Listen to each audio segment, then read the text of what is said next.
Assalamualaikum warahmatullahi wabarakatuh. Halo, teman-teman apa kabar? Semoga yang menonton video ini dalam keadaan sehat walafiat.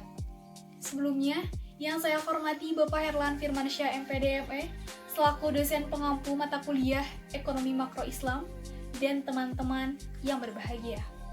Pada kesempatan kali ini, saya beserta teman-teman dari kelompok 5 akan menyampaikan materi yang berjudul teori konsumsi. Sebelumnya, izinkan saya sebagai moderator untuk memperkenalkan anggota dari kelompok 5.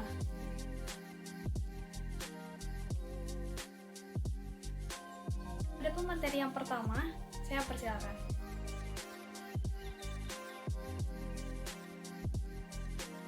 Assalamualaikum warahmatullahi wabarakatuh. Nama saya Insani. Di sini saya akan menjelaskan teori konsumsi. Nah, dalam teori konsumsi itu terdapat perilaku konsumsi masyarakat.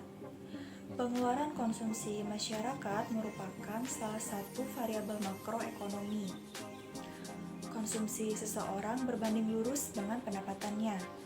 Hal ini berarti semakin besar pendapatan, maka semakin besar pula pengeluaran konsumsinya. Lalu, perbandingan besarnya tambahan pengeluaran konsumsi terhadap pendapatan disebut hasrat marginal atau bisa juga disebut MPC. Sedangkan besarnya tabungan terhadap pendapatan dinamakan hasrat marginal untuk menabung atau dapat disebut MPS. Nah, perbedaan antara masyarakat negara yang sudah maju atau negara yang masih berkembang bukan hanya terletak dalam MPC atau MPS-nya, tetapi terletak pada pola konsumsi itu sendiri.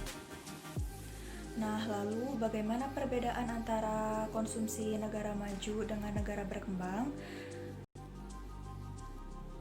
Nah, pada negara berkembang, sebagian besar pendapatan itu digunakan untuk memenuhi kebutuhan primer, sedangkan sebagian kecilnya baru memenuhi kebutuhan tersier. Nah, kalau di negara maju itu sebaliknya. Pendapatan sebagian besar digunakan untuk memenuhi kebutuhan tersier. Nah, lalu sebagian kecil pendapatan digunakan untuk memenuhi kebutuhan primer. Terima kasih, hanya itu yang dapat saya sampaikan. Selanjutnya akan dilanjutkan oleh materi berikutnya. Assalamualaikum warahmatullahi wabarakatuh.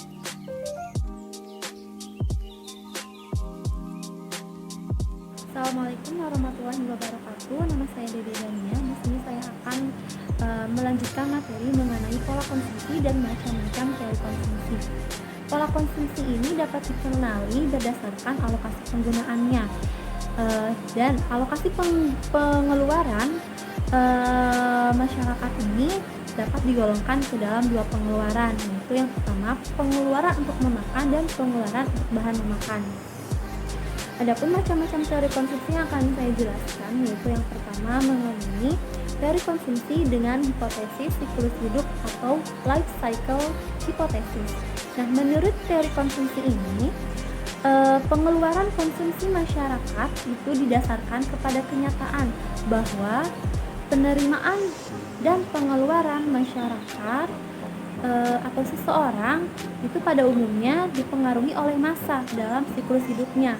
Kenapa? Karena seseorang cenderung mendapatkan penghasilan yang rendah pada usia muda, tinggi pada usia menengah, dan rendah pada usia tua.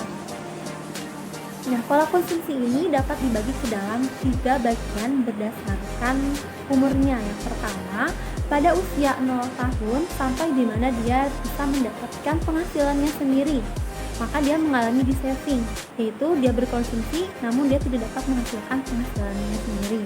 Yang kedua yaitu di mana dia telah mendapatkan penghasilannya sendiri atau dia sudah bisa bekerja atau bahkan dia melebihi pengeluaran konsumsinya, maka dia mengalami saving karena dia tidak bergantung kepada orang lain. Dan yang terakhir yaitu di mana dia sudah tidak mampu bekerja atau bisa dikatakan dia sudah lanjut usia, maka dia mengalami de-saving.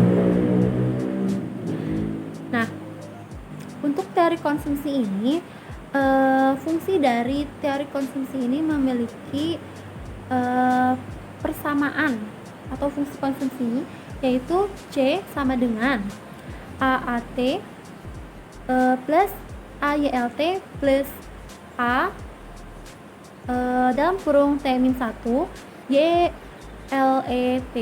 Nah, dengan A kecil ini adalah kekayaan, dan dengan C adalah pengeluaran konsumsinya, terus A adalah kekayaan, lalu untuk GL adalah penghasilan dari kerja, YLE adalah penghasilan yang diharapkan seumur hidup sejak tahun ini, dan T adalah sisa umur seseorang dihitung dari saat ini.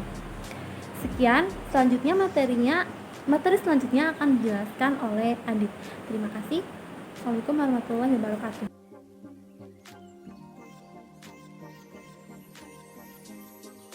Assalamualaikum warahmatullahi wabarakatuh. Saya Muhammad Dika dari kelas 5A. Saya akan membacakan teori konsumsi dengan hipotesis pendapatan relatif income yang dikemukakan oleh James, yang dibagi menjadi dua asumsi. Yang pertama, selera rumah tangga atas barang konsumsi adalah independen, yaitu terpengaruh atas pengeluaran yang dilakukan oleh tetangganya. Dan yang kedua, yaitu pengeluaran konsumsi adalah reversible, yaitu pola pengeluaran pada saat penghasilan naik berbeda dengan pola pengeluaran pada penghasilan pada saat menurun. Dan yang kedua, yaitu teori hipotesis permanen yang dikemukakan oleh M. Friedman yang diterima di masyarakat dibagi menjadi dua, yaitu pendapatan sementara dan pendapatan permanen. Yang dimaksud dengan pendapatan permanen yaitu pendapatan yang selalu diterima pada saat periode tertentu dan dapat diperkirakan terlebih dahulu, contohnya upah atau gaji. Dan yang kedua, hasil dari semua faktor yang menentukan kekayaan dan menciptakan kekayaan itu sebuah rumah tangga dibagi menjadi dua faktor. Yang pertama yaitu faktor kekayaan non manusia dan kekayaan manusia. Yang dimaksud dengan non kekayaan manusia contohnya berupa fisik, barang, gedung dan sebagainya. Sedangkan kekayaan manusia itu melekat pada diri sendiri, contohnya keterampilan, keahlian, dan pendidikan. Demikian rumusnya, yaitu W sama dengan YP atau IW, sehingga YP sama dengan IW, di mana W kekayaan manusia dan YP pendapatan permanen orang tersebut, dan I tingkat harga. Sekian, wassalamualaikum warahmatullahi wabarakatuh.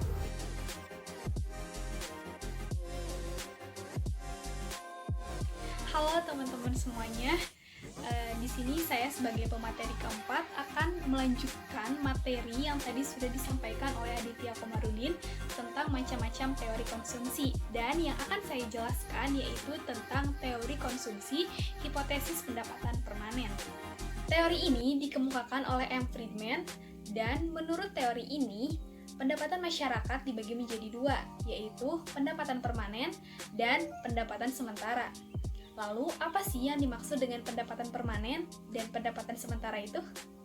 Pendapatan permanen yaitu pendapatan yang selalu diterima pada periode tertentu dan dapat diperkirakan sebelumnya. Sebagai contoh yaitu gaji dan upah.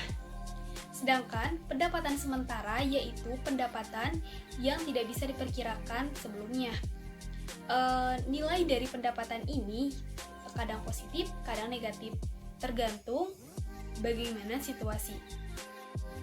Jadi pendapatan terukur seseorang dipengaruhi oleh pendapatan permanen dan pendapatan sementara atau transitori dengan persamaan sebagai berikut.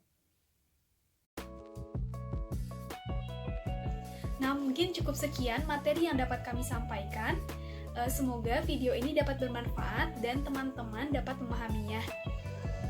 Mohon maaf banyak sekali kekurangannya.